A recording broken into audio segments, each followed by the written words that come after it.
So just took this 14 plate Golf in against the Kia Sportage with 100 and, how many miles is on it? 161,000 miles on a 1.6 diesel. Now the guy was very, very mechanically minded. He knew everything there was to know and said it was a really good car, but it popped up a engine management light for the front. I forget what it was now. Is it cooler at the front? EGR cooler? I can't remember. We're going to top on scan it now. But just, there were alarm bells ringing because they couldn't get the deal done quick enough. I know they needed a bigger car, but it was all done and dusted within an hour. And he said he didn't really mind what I gave him part exchange for the car. To be fair, he gave me a good price on it. And he didn't quibble the price on my car. And we bought it knowing it's going to have a fault, so it's no harm, no foul. But you have to wonder if it was as simple as just replacing that one thing. Whether he would have just done it. So we've got engine electronics abnormal, engine central electric abnormal, instrument cluster not bothered about that. So let's see what this one is. Heater support pump open circuit. So that ties in what he said. Tank lid unlock activation electrical error. Is that just a fuel flap? So it's this one here. Heat support pump open circuit is the one. Like I say, he totally open about it. He said that's what popped up on it. He did just MOT this as well, and only had one advisory, which was for misting on the rear shocks. And it started up cold, as you like. It's, I say, it's just the unfortunate thing about this game is after you do it for a long while, or just even a little while, to be honest, you do start to become ultra sort of cautious around part exchanges. You're always thinking to yourself, why have they part exchanged it? Why are they getting out of this car? What is the hidden fault that no one else could sort out? So hopefully this is just a case of replacing that, and we'll see. It's nothing I'd retail, but even if I sell it off cheaply, I'd like to solve that problem first, because obviously it's got an engine management light on it. It won't be worth a lot with an engine management light on it. So we've had the Golf up on the ramp. We ordered the pump, and Pete's replaced the pump, and guess what? Same code comes back. Pete's had a little look and found that there was already a new pump there that was just plugged into the wiring. And Pete's found there was already a new pump there that was just plugged into the wiring. And he also noticed that someone's been probing the wiring, which indicates to me pretty much that my suspicions are true, that this chap, he knew a hell of a lot about mechanics.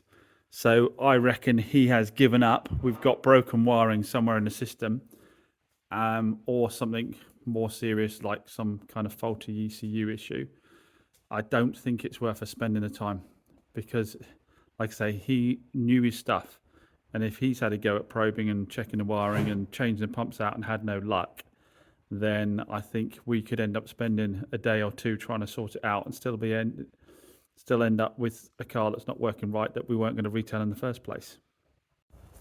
So somewhere around here, Pete is strutting around like a peacock with his chest out, because I said, as I did earlier in this video, I'm calling it. We're not doing any more to this Golf, because if that guy couldn't sort it out, then it's obviously a major issue with the wiring or something like that. Well, Pete came in this morning and he said, I've been researching this overnight. I want one more chance of having a go on it. I said, go on, I'll let you have an hour maximum, an hour to sort it out. Now, when I got this car, and the guy said to me the water pump, the auxiliary water pump on the front was bad. So just to explain what these are, they're auxiliary pumps that preheat the, as I get it right, the water for just the interior, for the interior heating, so that you get instant hot air, something like that. It's not to do with the actual cooling of the engine, so it wouldn't have actually affected the engine itself. And I said to the guy, I said, oh, I think there's three on this. I think there's one at the front, one at the side, one at the back, because I've had this experience before. And he said, no, on this there's only one. So obviously when Pete put it up in the air, he found that they'd replaced that pump on the front, and they just plugged it in. They hadn't actually put the cooling system onto it at all. They just plugged it in to see if they get rid of the code, and they didn't. So they must have assumed there was a bigger issue. Pete came in this morning and said, I think it's the one at the back of the engine. He said, I've done my research and there's one at the back of the engine. I've reread the codes, and I want to try putting that pump, because they're both the same, on the back of the engine rather than the front of the engine. And lo and behold, he's done it, and we have got, I've got a put the clutch in, no engine light. Now we had an engine light before that we could clear, but it came straight back on again as soon as we turned the car on. Pete said this time he didn't even need to clear the code. As soon as he started the car with the new pump fitted at the back of the engine, the light went out, and it hasn't come back on again since. So he's very proud of himself. So he's earned himself a little Petey bonus, I think. I am still a little dubious, I will say. I'm going to run it home and back tonight and see what happens, because we've got plenty of fuel in it.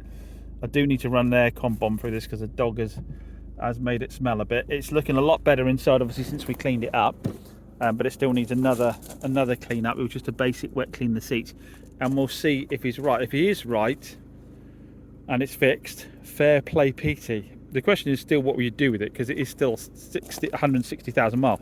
Although I say that he's running like as quiet as you like for one of these diesels. It sounds the same as a 50,000 mile one, and I know it's had its cam belt done. There's some invoices in here somewhere for its cam belt. What do I do with it? I still don't think I can retail a 160,000 mile Golf though, can I? But it does have a brand new MOT on it, and we think we've solved what the problem was on it. Difficult one, comment down below. Retail, like I say, from Auto Trader says it's worth 3.5 grand. I think 2,995 probably more realistic. Or do I not retail it and just put it out there as a spares and repair type car at a lower price? There's obviously, if we are going to ask the higher price point for it, we do need to do a lot of machine polishing on it, try and bring its body up. I'll say Pete's got the inside nice. I need to treat all the plastics, do a little bit more scrubbing, and then, like I say, give it a machine polish. Different, no. It does seem a bit crazy trying to retail a car with 160,000 miles on, but I have done madder things in this game. It's a nice looking car, and people do love their Golfs, don't they? And to get a 2014 Golf under 3 grand, it seems to be that kind of thing that probably would fly. That's what this game's all about, risk versus reward. You'd think there'd be a sensible law, wouldn't you, that would say, I can sell this with 160,000 miles on with much lower liabilities than I have selling any other car. Now, I know the law does allow for age and mileage within the Consumer Rights Act, but it's just nothing in black and white. Why can't we have something that says like over 120,000 miles, over 12 years old, it's something like 30 days for you to run around? Because if you run around a car for 30 days, if it had a hidden fault on it, you're going to find that out within 30 days. If something happens after that, and it's a car that's over 12 years old and over 120,000 miles, that isn't a faulty car, that's a car that's going faulty because it's an old car with high miles on. And I think if you did that, you put something like that in place, we'd start to see car dealerships popping up again with affordable cars, because at the moment you can't really do anything under sort of 4 grand, because you can't risk selling a car that's got over 100,000 miles on it, is over 10 years old. So you can't really offer out the cheap cars anymore that people would like to be able to buy from a dealer. So that'd still be way more comeback than if you were to buy it off someone's driveway, because obviously then you've got no rights at all, have you? So we've now given the Golf a machine polish, because either way we thought whether we end up selling it trade, whether we sell it spares and repair, or we retail it, we thought it's going to need a machine polish, and it's come up looking really good. And I think it's worth giving retail a go, isn't it? I'm just going to have to put enough margin across it that makes it worth the risk. If it needs something like a turbo or a clutch or something like that, I don't see why it would need a clutch, but if it needs like a turbo or a DPF or EGR, a cooler, something like that, if something like that goes, just make sure that I've got enough margin and that makes it worthwhile. And then if it does go through fine without any hassle, then I'm quids in. Obviously, the issue is you can't sell it cheaply and then have that liability. So you've either got to fully retail it and have the money there to cover any liability, or you've got to sell it spares and repair cheaply with no comeback and make a very small amount out of it. But now that we've got quite a bit of time in it with the repair, with the interior valet, and with the machine polish, it makes sense to give retail a go. So another car we've dug out from the back row there to do something with is the Audi A2 I bought a while back from a subscriber. Really nice condition little car. This paintwork's really nice. The issue I found with it was that when the oil got warm in the box, you got a bit of a synchro crunch in third, and was going to look into investigating what it was and so forth, but just never got round to it. Don't have time for it. It needs an electric window replacing as well. One of the electric windows isn't working. Other than that, it seems to be okay. I mean, it's totally usable as it is. You just got a bit of a crunch in that synchro. It's a 1.4 model. I say, condition-wise, bodywork's really nice. It's never failed to start on us. Interior's in good nick. Oh, headline has been glued up at the back at some point, but it's not too bad a job. There's a little bit of glue on there. But these are getting quite collectible, aren't they, now? You can do duties as a daily run around, but it could also turn up at a little car meet, couldn't it? And it wouldn't be, you know, out of order, because they are, like I say, getting quite desirable and quite collectible.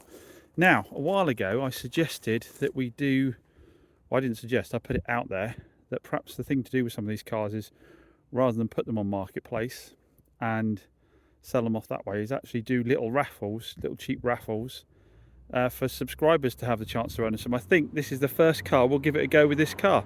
So we will get a raffle together. I'll put a link in the video description down below. I'll probably put a QR code on screen as well. And we'll run it for a short period of time. Won't run it too long. 3 or 4 weeks max, I think. And then someone can have the opportunity to have a cheap little car that, like I say, you could... I do know that the linkages on these are adjustable, and that's one thing we haven't done. And I noticed there's, like when you put it in reverse, it can be a bit of a fiddle to get out of reverse.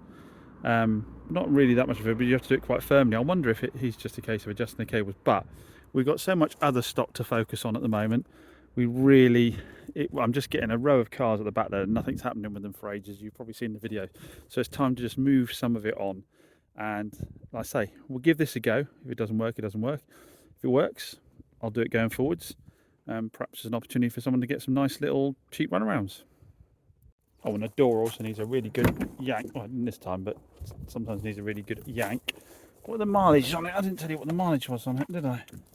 It is due a service as well. 65,000 miles, so the miles isn't bad either. I say, it always starts up the button. Absolutely fine. And temps always stayed where it should do. It's quite a cool little thing, isn't it? But I've got to get my business head on, get sensible about buying little things like this now. I need to keep focused on the main stuff. I've got enough projects, like I say, as it is.